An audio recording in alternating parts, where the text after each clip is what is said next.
Welcome, curious minds, to the deep dive. We're here to unpack complex ideas, giving you that shortcut to being truly well informed. Today, we're embarking on a really fascinating exploration. It's all about how seemingly tiny changes, almost invisible changes, can lead to remarkable, even life altering results.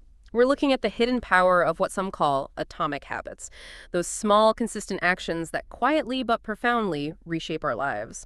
We're going to pull back the curtain, really, on why those small daily actions you take, or maybe the ones you don't take, are actually the most significant drivers of your life's trajectory. And this isn't just about gritty discipline, forcing yourself. It's more about establishing an elegant framework, a system for a consistent progress, one designed to help you turn aspirations into reality. Get ready to maybe rethink how change actually happens. Prof. Moimam. It's fascinating, isn't it? Because while our human instinct often leads us to look for those huge shifts, those sudden breakthroughs, true lasting change, it rarely happens that way. Not in one dramatic moment, Prof. Moimam. Instead, it's usually the quiet, consistent application of fundamental principles, just over time. Prof. Mo Imam. We'll delve into how these seemingly insignificant daily decisions compound, much like interest in a bank account, actually.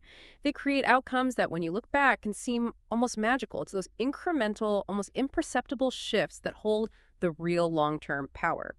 Prof. Imam, that idea of incremental power, it really resonates. Let's maybe unpack this with a powerful story, one that really illustrates how huge change can come from the smallest adjustments. Imagine a high school athlete. His life was just dramatically altered after being hit in the face with a baseball bat, crushed bones, memory loss, even medically induced comas. This wasn't minor, it was profound, life-threatening trauma. How did this individual's really difficult journey back highlight this surprising, almost counterintuitive power of making just very, very small changes? Prof. Moimam. Well, this experience, it taught a critical lesson, didn't it? Changes that seem small, maybe even unimportant at first, will, with remarkable certainty, compound into extraordinary results, but only if you're willing to stick with them. For years, Prof. Moimam, the individual you're referring to, James Clear, author of Atomic Habits, he faced immense challenges, just huge. He had double vision for weeks. It took 8 months before he could even drive again. Prof. Moimam. His physical therapy involved practicing basic motor patterns like walking in a straight line, things most of us just take for granted. Prof. Moimam. But despite the severity, the focus shifted. It moved away from this overwhelming goal of full recovery towards a series of tiny, manageable improvements, little steps. Prof. Moimam. For instance, while he was recovering, he started building good sleep habits, crucial for brain recovery, of course. Prof. Moimam. He focused on keeping his room tidy, even in a messy college dorm. That gave him a sense of control when everything else felt chaotic. Prof. Moimam. He meticulously improved his study routines, which led to him getting straight A's his first year of college, something few expected given his injury. Prof. Moimam. And later, consistently lifting weights transformed his physique from, I think, around 170 pounds to a lean 200 pounds. Prof. Moimam. But the key insight here is that this wasn't a single defining moment. No sudden breakthrough. Progress was gradual, a quiet evolution, a long series of small wins, tiny breakthroughs. Prof. Moimam. And importantly, those small wins gave him a renewed sense of control, confidence, and ultimately a dramatically different life trajectory. His story, really from a coma to becoming an academic All-American, it just demonstrates how these small, consistent actions, repeated daily, are far more meaningful in the long run than any one-off grand gesture. That's a truly powerful example. The ripple effect of those small actions is just incredible. So what does this all mean for us, for the everyday person? Here's where it gets really interesting, Prof. Imam. This almost mathematical certainty of how even a 1% daily improvement can impact our lives. It sounds so simple, but the implications are huge. Prof. Mo Imam, they really are. Think of it this way. If you can manage to get just 1% better each day for 1 year, you'll end up nearly 37 times better than when you started. Prof. Mo Imam. That's not just math. It's a profound truth about the exponential power of small habits compounding over time. Imagine dedicating just 15 minutes a day to a new skill, maybe a language, versus someone who waits for the perfect time, right? That big block of time that never quite appears. Prof. Mo Imam. After a year, one person has made undeniable progress, the other still waiting. It really speaks to the power of just showing up consistently, even when the effort feels insignificant that day. Prof. Mo Imam. And the flip side is just as powerful. If you get just 1% worse each day for a year, you'll decline almost to zero. You become roughly 0.03 times your starting point. It's a stark reminder. Prof. Mo Imam. This shows that habits truly are the compound interest of self-improvement. They seem small day to day, often unnoticed, but their impact over months and years, enormous. Prof. Mo Imam. It's only when looking back 2, 5, 10 years that the huge value of good habits and the severe cost of bad ones becomes crystal clear. Prof. Mo Imam. Think about an airplane's heading. A slight change, just 3.5 degrees off course at the start, can lead it hundreds of miles away from its destination over a long flight. That tiny initial deviation, seemingly insignificant, it just magnifies over distance. Prof. Mo Imam. Similarly, a slight change in your daily habits can guide your life to a very different place. It can be the fundamental difference between who you are now and who you could become. That airplane analogy captures it perfectly, and it suggests we might be looking at our results all wrong, fixating on where we are right now. So what is the true measure of where we're headed if it's not our immediate results? Prof. Mo Imam. That's a critical point. Your outcomes, the results you see right now, they're actually a lagging measure of your habits. They tell you about your past actions, not necessarily your current direction. Prof. Mo Imam. Think about it. Your net worth is a lagging measure of your financial habits, your weight.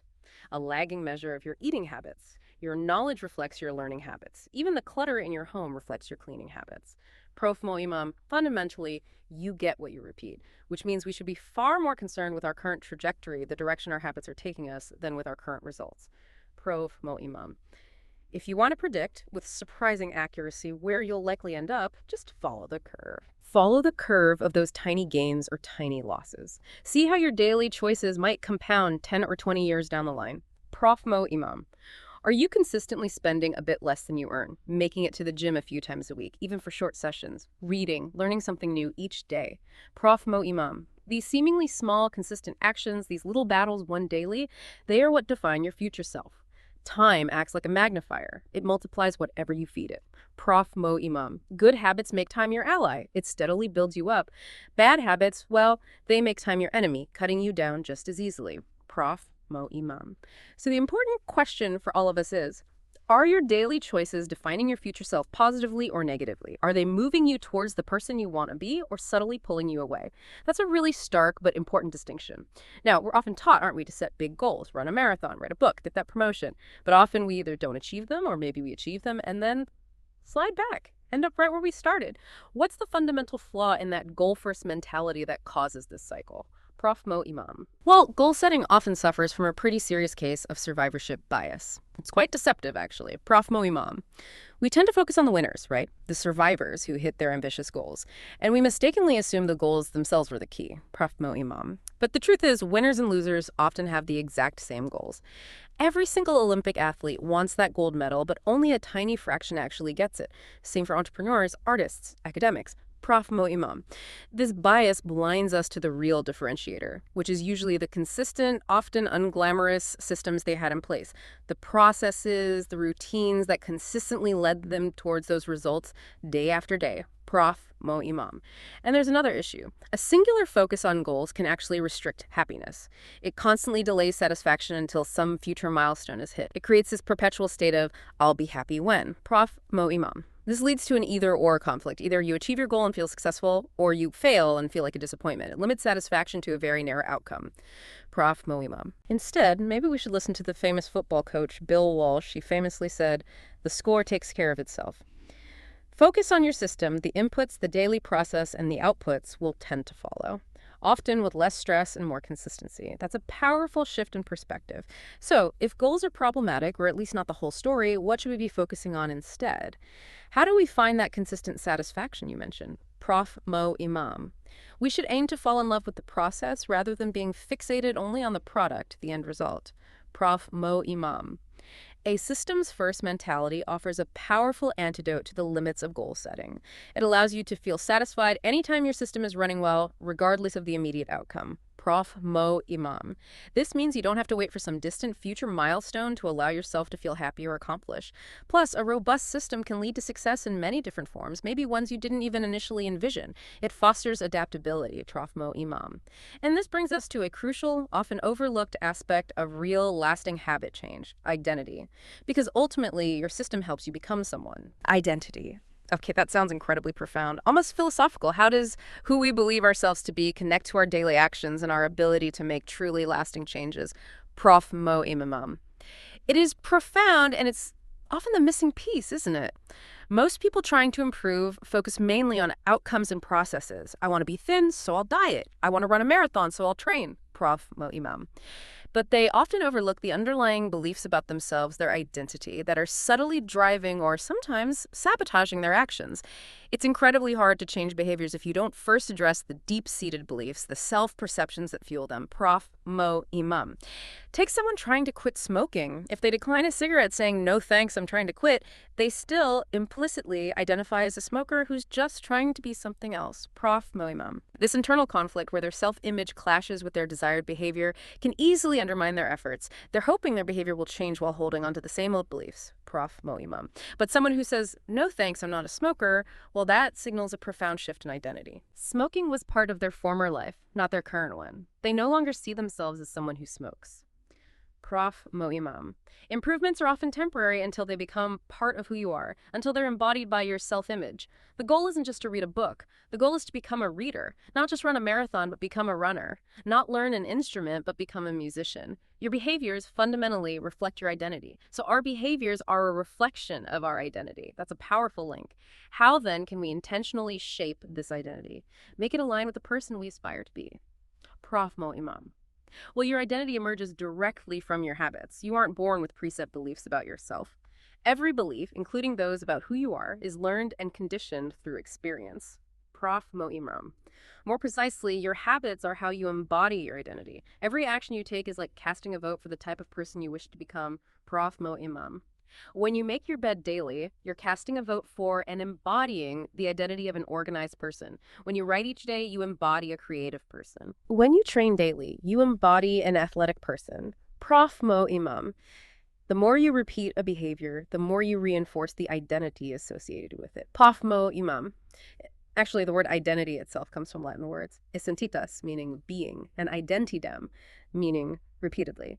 So your identity is literally your repeated beingness, who you repeatedly choose to be through your actions. Prof. Mo Imam.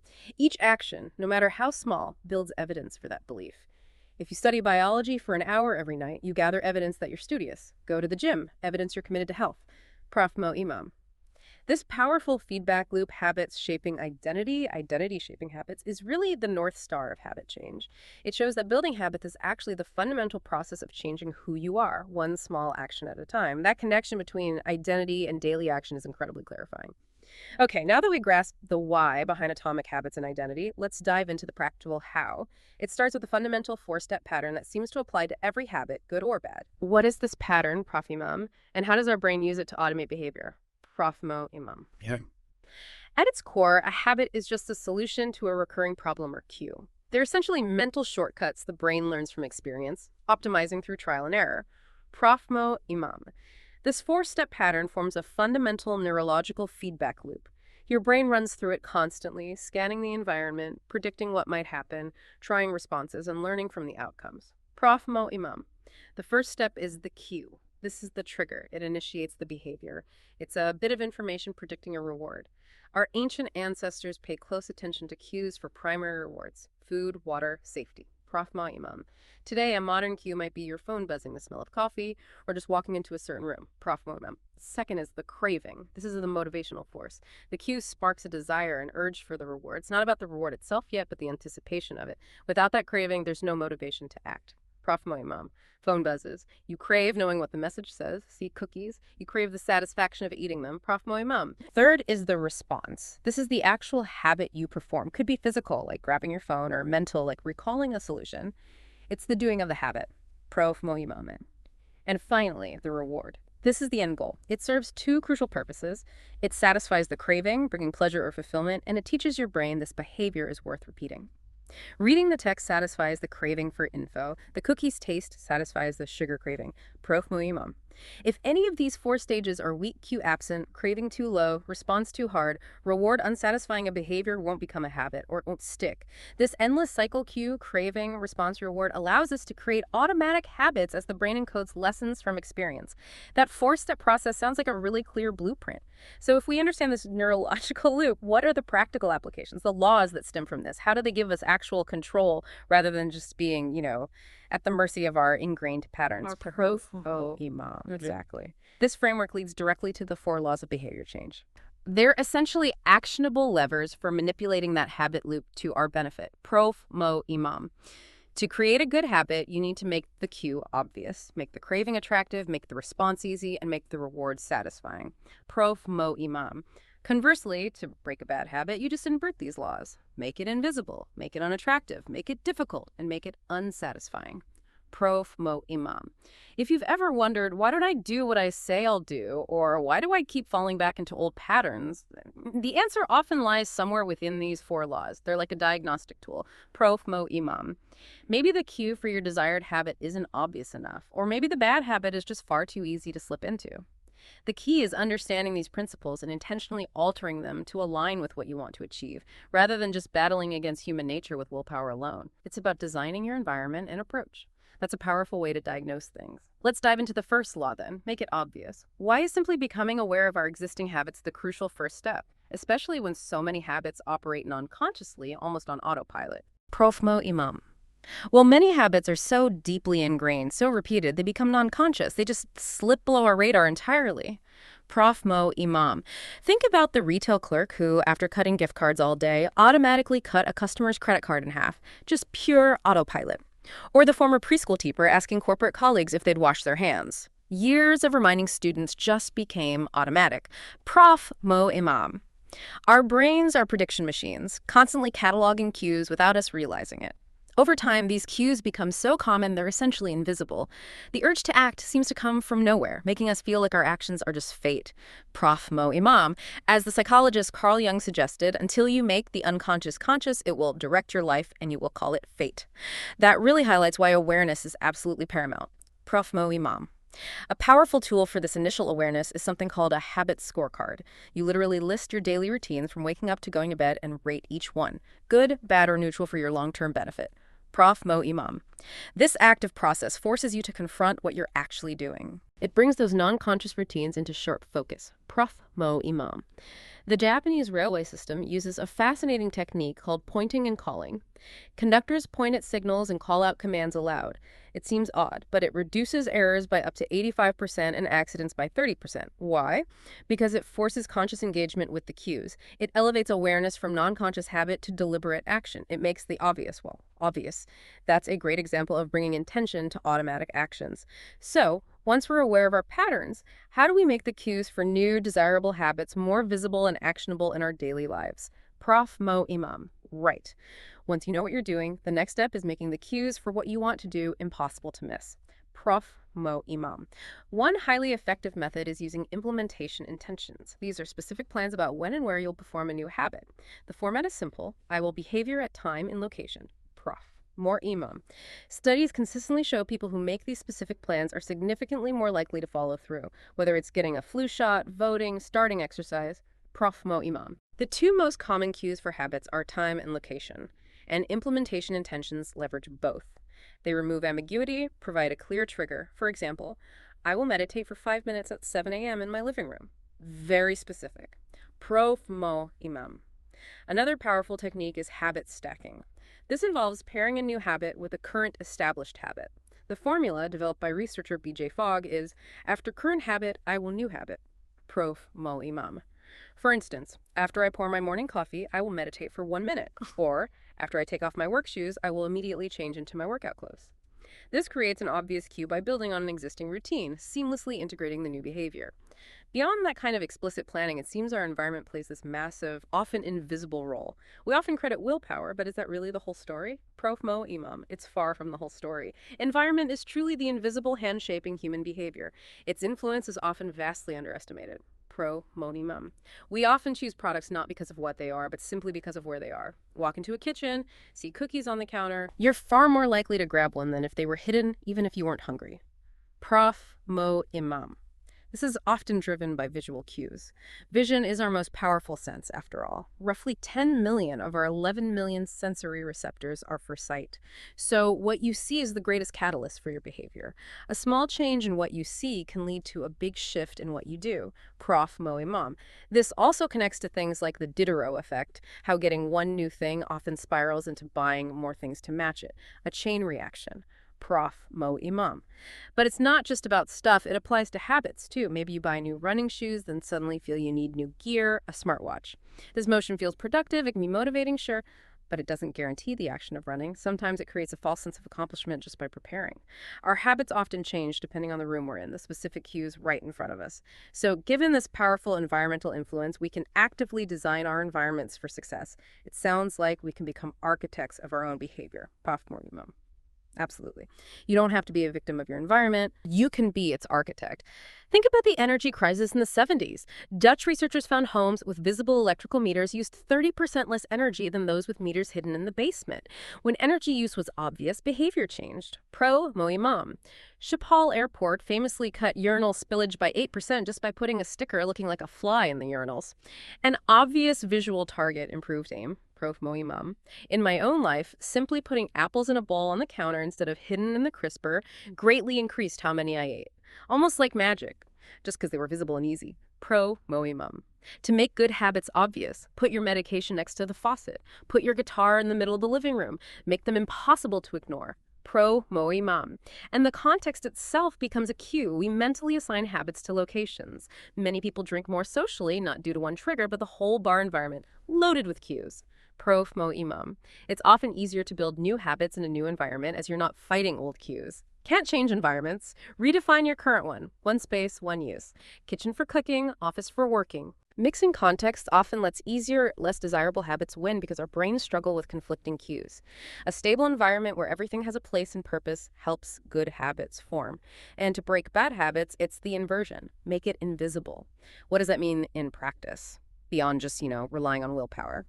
Prof. Mo Imam. It means actively reducing exposure to the cues that trigger your bad habits. Create an environment where the undesirable behavior just isn't an easy option. Prof. Mo Imam. A powerful example is the Vietnam War heroin study. It found only 5% of soldiers who used heroin abroad relapsed after returning home. That's compared to a typical 90% for users in conventional rehab. Prof. Mo Imam. This suggested removing the environmental cues, the war context, the availability was key to breaking the addiction, more so than just willpower. Prof. Mo Imam. This research indicates that disciplined people aren't necessarily more strong-willed. They're often just better at structuring their lives to avoid tempting situations. Self-restraint is easier when you don't have to use it often. Prof. Mo Imam. So if you can't focus, leave your phone in another room. Watch too much TV. Move it out of the bedroom or unplug the console, put the remote in a drawer. Tend to snack mindlessly. Move unhealthy snacks off the counter into an opaque container in a high cupboard. Prof. Mo Imam. Removing a single powerful cue can often make an entire bad habit fade away. Without the initial trigger, the rest of the loop, creating response reward, struggles to even start. That makes perfect sense. Out of sight, out of mind for those less desirable habits. Okay. Our second law is make it attractive. What makes something so irresistible to us, and how can we cleverly use this pull to our advantage for good habits? Prof. Mo Imam.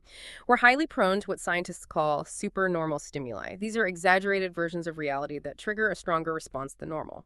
Prof. Mo Imam. The junk food industry is a prime example.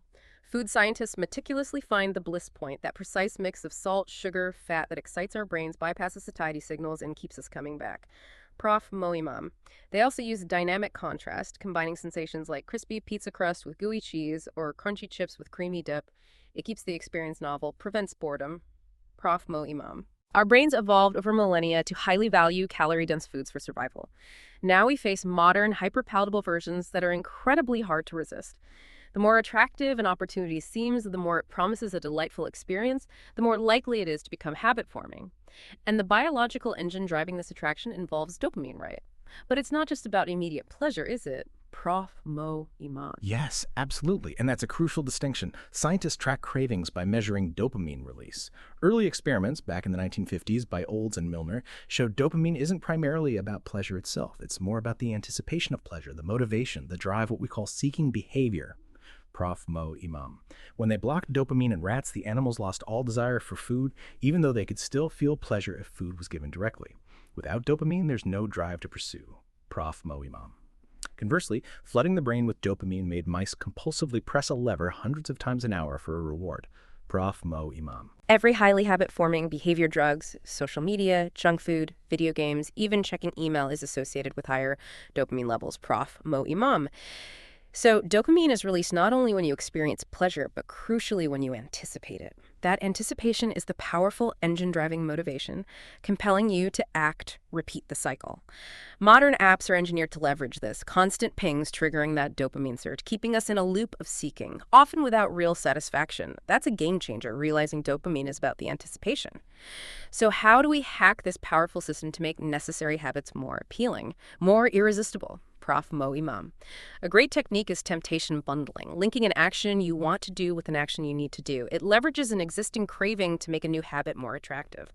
Prof. Mo Imam. Ronan Byrne, an engineering student, famously hacked his exercise bike so Netflix would only play if he cycled at a certain speed. He bundled watching Netflix with riding the bike. Neat. Prof. Mo Imam. Similarly, if you love a particular podcast, maybe make a rule. You only listen while doing laundry or cleaning. Prof. Mo Imam. Businesses are masters at this. ABC promoted its Thursday night lineup by bundling hit shows. Viewers tuned in for the whole block because they desired the most popular show. Prof. Mo Imam. The practical formula for you is, after habit I need, I will habit I want. This makes the needed behavior more attractive because it leads directly to something you really desire. It leverages your existing cravings and the power of anticipated reward. Beyond these personal tricks, it's clear we're deeply social creatures. How do our social groups, the norms around us, influence what we find attractive and, consequently, the habits we adopt or avoid? Prof. Mo Imam. Humans are fundamentally herd animals. We have this deep-seated desire to fit in, bond, earn peer approval. Our culture profoundly sets expectations for what's normal, acceptable, desirable. Prof. Mo Imam. We tend to imitate the habits of three groups, often unconsciously: the close, friends, family; the many, the majority, social proof; and the powerful, those we admire. Prof. Mo Imam.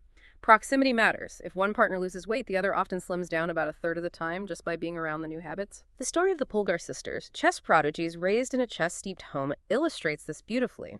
Daily practice felt enjoyable, normal, because it was praised, rewarded in their family culture. It was just what we do. Prof. Mo Imam. For the many, Solomon Asch's conformity experiments showed people often agree with obviously wrong group answers. The pressure to comply, the reward of fitting in, is often greater than being right. Prof. Mo Imam. And finally, we imitate the powerful, those we admire, who have the success we desire. So a highly effective strategy. Join a culture where your desired behavior is the normal behavior. Prof. Mo Imam. Surround yourself with fit people. Working out seems common. Join a book club. Reading becomes a shared, celebrated activity. This shifts it from a personal pursuit to a shared identity. I am a cyclist becomes we are cyclists. That powerfully reinforces motivation and makes the behavior much more attractive and sustainable. That makes so much sense. Wanting to belong really shapes our habits. And finally, the inversion. Make it unattractive. How do we effectively make bad habits less appealing, less tempting? Prof. Mo Imam. To make bad habits less appealing, we need to associate them with immediate negative feelings or fundamentally reframe our mindset about them. Prof. Mo Imam. Alan Carr's Easy Way to Stop Smoking is a masterful example. It doesn't focus on willpower. It reframes smoking not as relief or pleasure, but as something actively harmful, offering no real benefit, just perpetuating addiction. It makes the habit deeply unattractive. Prof. Mo Imam. Our bad habits are often modern solutions to ancient desires. Endless social media scrolling to satisfy a need for connection, overeating for comfort. They're attractive because they deliver immediate, though often fleeting and detrimental, satisfaction to these motives. Prof. Mo Imam. But by consciously highlighting the true, often hidden negative consequences and intentionally reframing our mindset, for instance, changing "I need to go run" to "it's time to build endurance and get fast," or seeing junk food not as a treat, but as something that will make you feel sluggish, we can make bad habits less desirable and good habits more so. It alters our prediction and makes us genuinely want to avoid the negative outcome. Okay, our third law, make it easy. This sounds intuitive, but what's a critical distinction we often miss between two seemingly productive things: motion and action? And why is this distinction so vital for actual progress? Prof. Mo Imam. This is a crucial distinction. It traps many people in cycles of feeling productive without getting real results. Motion refers to activities that feel productive: planning, researching, brainstorming, learning more, but don't actually produce a tangible outcome. Prof. Mo Imam. Outlining a book, researching diets, buying new workout gear, that's all motion. It creates a sense of progress, but it isn't the thing itself. Prof. Mo Imam. Action, on the other hand, is the behavior that directly delivers the result. Writing the book, eating the healthy meal, actually working out, those are actions. Prof more imam. We often slip into motion because it lets us feel progress without the risk of failure or criticism that comes with taking real action. It's a way to delay facing the challenge. Prof mo imam. No matter how many times you talk to a trainer or read about investing, only the action of working out or actually investing gets you results. The goal isn't motion, it's action. And the easier the action, the more likely we are to take it. That's a really sharp distinction. So how do we ensure we shift from just motion to concrete action? Make desired habits feel almost effortless, almost inevitable. Prof mo imam. Habits form through repetition. This gradually leads to automaticity, doing something without conscious thought. It's captured by Hebb's law. Neurons that fire together wire together. Prof mo imam. This isn't just theory, it's biology. Every time you repeat a behavior, good or bad, those neural pathways get stronger faster, like paving a dirt track into a superhighway in your brain. That's why breaking old bad habits feels so hard. Your brain optimized for that action, made it the default path. Prof mo imam. And habits form based on frequency, not just time passing. It's the number of repetitions that matters most. Prof mo imam. We also naturally follow the law of least effort.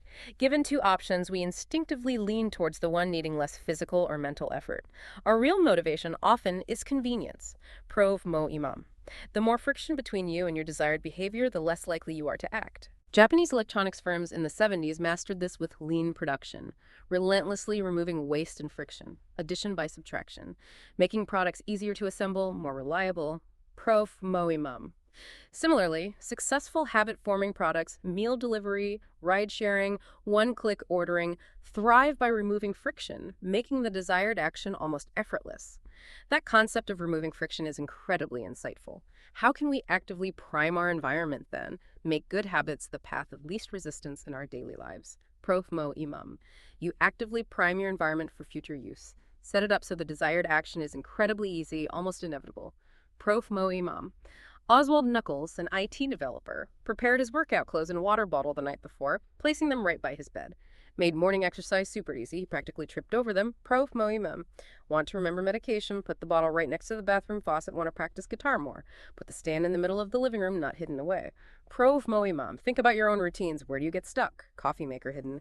Vitamins out of sight. Identify those friction points and redesign your space to make good choices easier. Prof mo imam.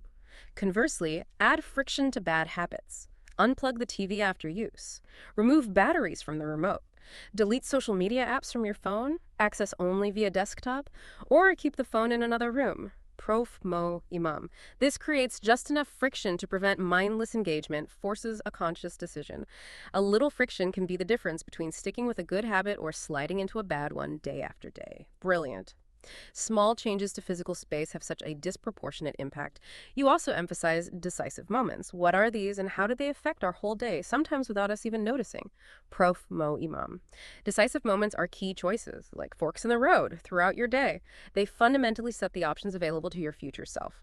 Prof mo imam. For instance, walking into a restaurant is a decisive moment. It dictates your menu choices for the next hour, impacting your calorie intake. Deciding to check email first thing instead of exercising. That's a decisive moment setting the tone for hours. Prof mo imam. These are small choices that accumulate. Each might seem insignificant alone, but their combined effect leads to vastly different outcomes for your day, week, even life. Mastering these moments, which often take seconds but impact behavior for minutes or hours, is crucial for steering your trajectory.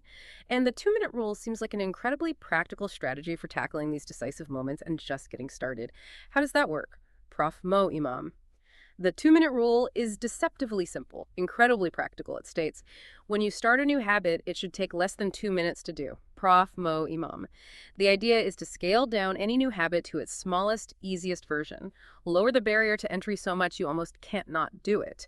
Prof mo imam. So read before bed becomes read one page, do 30 minutes of yoga becomes take out my yoga mat, run 3 miles becomes tie my running shoes. Prof mo imam. The crucial point isn't doing the entire habit in 2 minutes. It's mastering the act of showing up. Once you've initiated that gateway habit, put yourself in motion, momentum makes it much easier to continue. Prof mo imam. This rule ritualizes the beginning of a routine, making it easier to slip into focus. It's about standardizing before optimizing. Many want a perfect habit from day one, but it's far more effective to do the easy foundational thing consistently first, then build. You can't improve a habit that doesn't exist. This rule ensures it exists. That's fantastic advice for building momentum. Finally, for ultimate ease, you discuss automating habits. What does this look like? How does it move us beyond relying on willpower? Prof. Mo Imam. Automating habits means leveraging technology and commitment devices to lock in future behavior. Reduces your reliance on willpower in the moment. Prof. Mo Imam. A classic example is Victor Hugo. To meet a book deadline, he had his valet lock away all his clothes, leaving only a shawl. Forced him to stay in his study and write. He couldn't leave the house. That's a commitment device. A choice made now to restrict future, less desirable options when willpower might fail. Prof. Mo Imam, you can use this principle many ways. Pay for a yoga session ahead, financial commitment. Have prescriptions auto-refilled, convenience. Set up automatic wage deductions for retirement, invisible saving. Prof. Mo Imam, my friend near El uses an outlet timer, cutting off his internet at 10 p.m. Signals bedtime, prevents late-night browsing. Prof. Mo Imam, the inversion. Make it difficult for bad habits. Change social media passwords weekly, have a friend reset them so you must ask. Add significant friction. Prof. Mo Imam. Automation, strategic one-time decisions, commitment devices, they create an environment of inevitability. Good habits aren't just hoped for, but virtually guaranteed by design. Bad habits are actively discouraged. Our fourth and final law, make it satisfying. Seems intuitive we want habits to feel good, but what's the cardinal rule of behavioral change here? How does it fundamentally affect whether we repeat an action? Prof. Mo Imam. The cardinal rule is simple yet profound, rooted deep in our wiring. What is immediately rewarded is repeated. What is immediately punished is avoided. Prof. Mo Imam. We are wired to repeat behaviors providing immediate pleasure or satisfaction. Even minor positive feelings, the satisfying lather, nice smell of soap signal the brain, this feels good, do it again. Prof. Mo Imam. In Karachi, Pakistan, a health initiative provided Safeguard soap. It was designed to be more enjoyable, better scent, foam. Led to a 52% drop in diarrhea and sustained hand-washing habits a year later, long after the free soap was gone, simply because the act became more immediately satisfying. Prof. Mo Imam. Similarly, Wrigley's gum became a global habit, not just because it was chewy, but its flavorful taste, the clean mouth feeling, immediate satisfying reinforcement. The fourth law closes the habit loop, signals the behavior is valuable, increases the odds of repetition. This relates directly to our brain's strong, ancient preference for immediate gratification. How does this preference impact our ability to achieve long-term goals, which often require delayed gratification? Prof. Mo Imam. Our brains are fundamentally wired for an immediate return environment, like our Paleolithic ancestors focused on the next meal, immediate shelter. Prof. Mo Imam. This preference is called time inconsistency. We inherently value the present much more than the future. When you make a plan, lose weight, save money, learn a skill you're planning for future you, thinking rationally. Prof. Mo Imam. But when the moment of decision arrives, present you often wants instant gratification. The immediate payoff, comfort, pleasure, Prof. Mo Imam. This is why, as a general rule, the more immediate pleasure an action gives, the more you should question if it aligns with long-term goals. The path to long-term success often involves delayed gratification. Prof. Mo Imam. The road less traveled is that road requiring upfront effort without immediate reward. It typically leads to bigger payoffs, less competition, as most chase quick hits of satisfaction. The challenge is making that delayed reward feel immediate. So, how do we make delayed gratification feel immediately satisfying to our present you?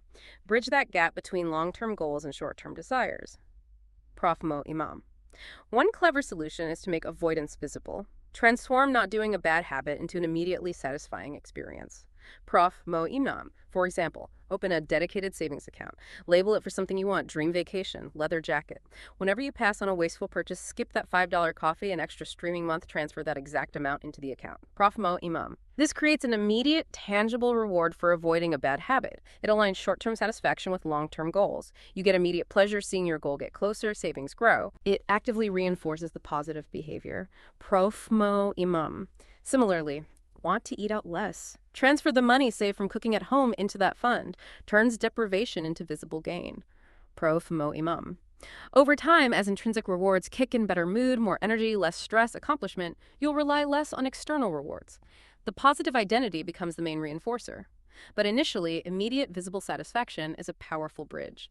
Another incredibly powerful tool you recommend is habit tracking. How does simply marking an X on a calendar or tracking progress provide such profound motivation and satisfaction? Prof. Mo Imam. Habit tracking is powerful because it makes progress visible, and visible progress is arguably the most effective form of motivation. When we clearly see ourselves moving forward, accumulating evidence, we're more motivated to continue. Prof. Mo Imam.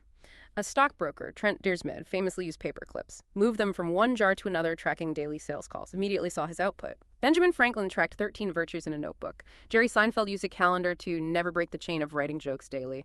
Prof. Mo Imam. Tracking provides clear visual proof of hard work, a subtle reminder of how far you've come. It feels inherently satisfying recording another's success. It leverages our desire for consistency and progress. Pro Mo Imam. It helps focus on the process, not just the distant result. Casting votes for the person you want to become. Delivers immediate, intrinsic gratification that reinforces the behavior. Simple, elegant system, closing the loop, encouraging persistence. But nobody's perfect. Streaks inevitably break. Life happens. What's the fundamental strategy for quickly recovering when habits go off track without derailing completely? Proful Imam. The crucial principle here is never miss twice. This is a lifeline. The problem isn't slipping up once that's inevitable, human. The danger is all or nothing thinking. If I can't do it perfectly, I won't do it. Or one missed day means I'm a failure. Proful Imam.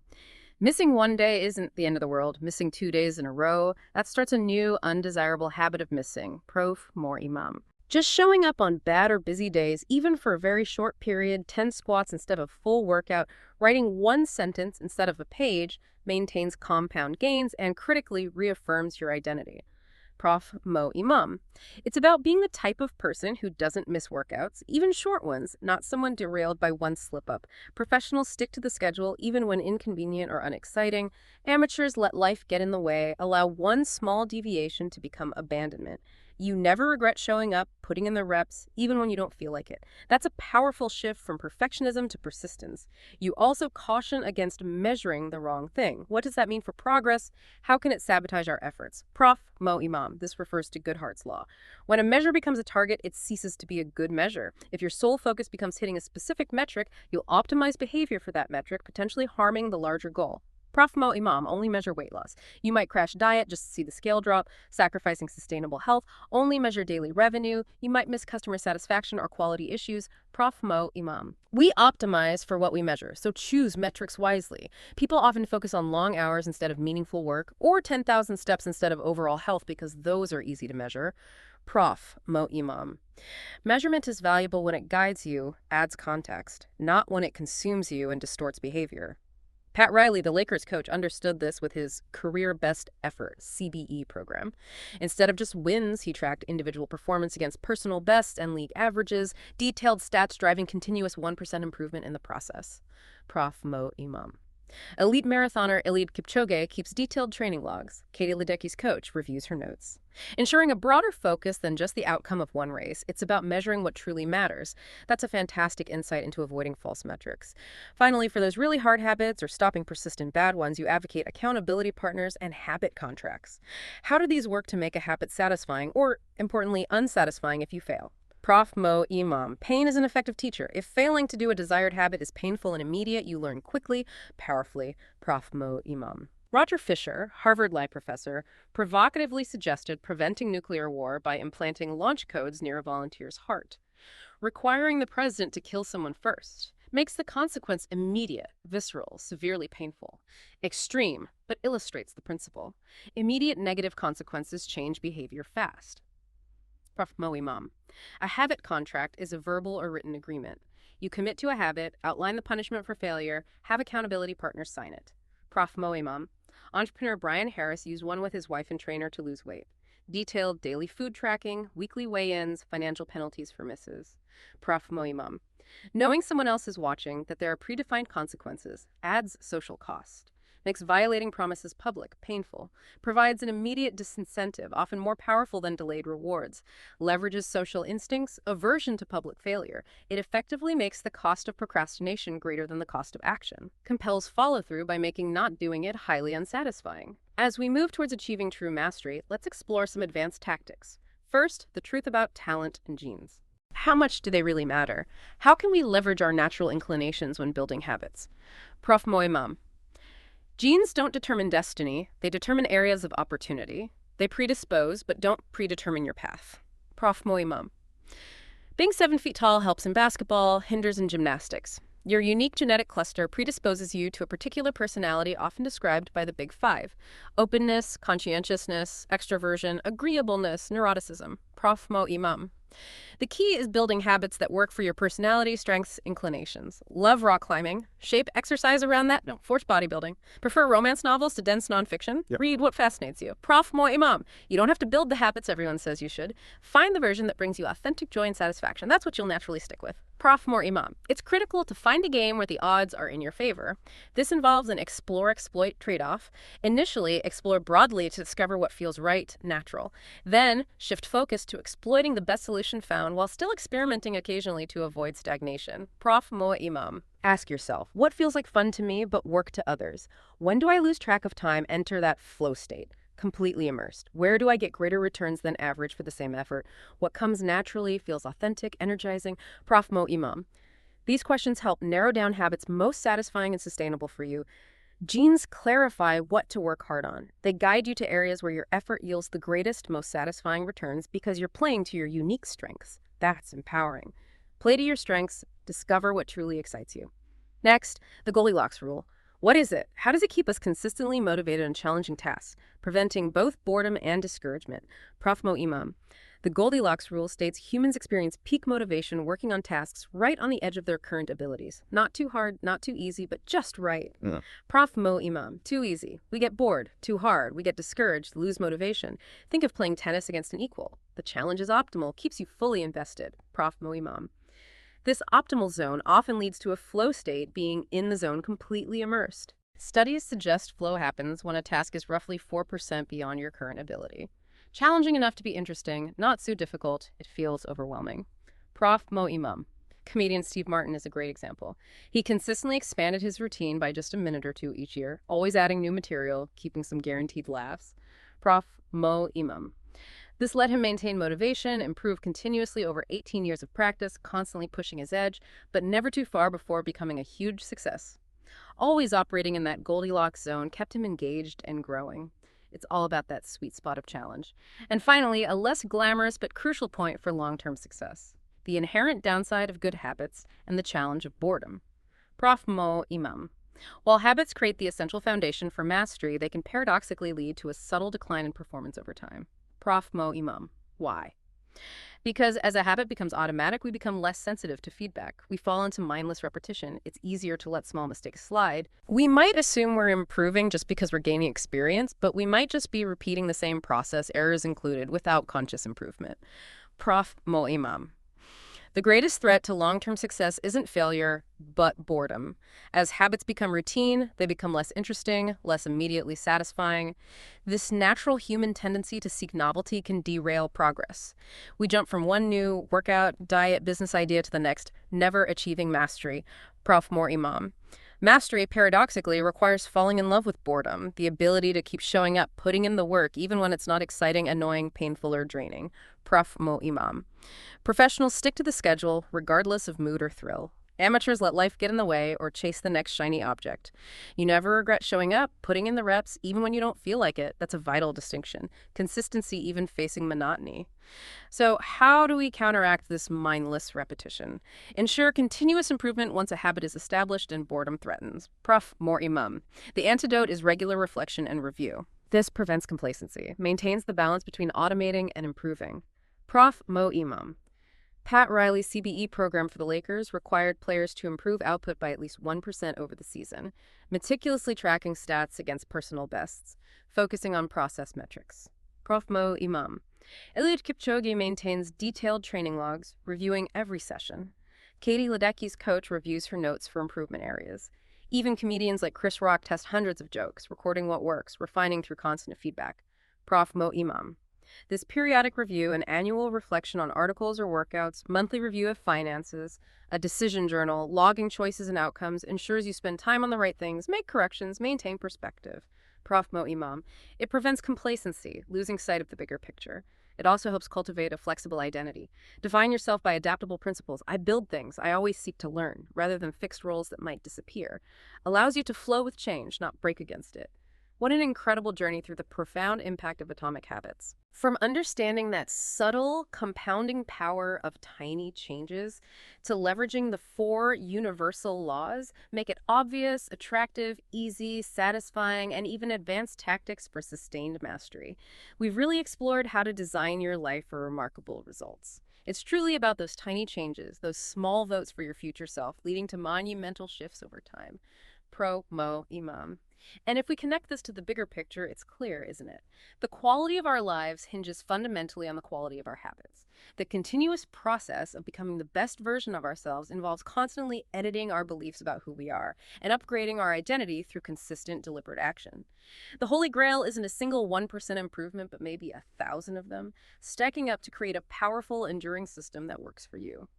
This deep dive has hopefully given you practical strategies to reshape your routines and unlock your potential. If you found these insights valuable, please consider rating and sharing this deep dive with someone who might also benefit. Until next time, keep making those small, consistent votes for the person you want to become.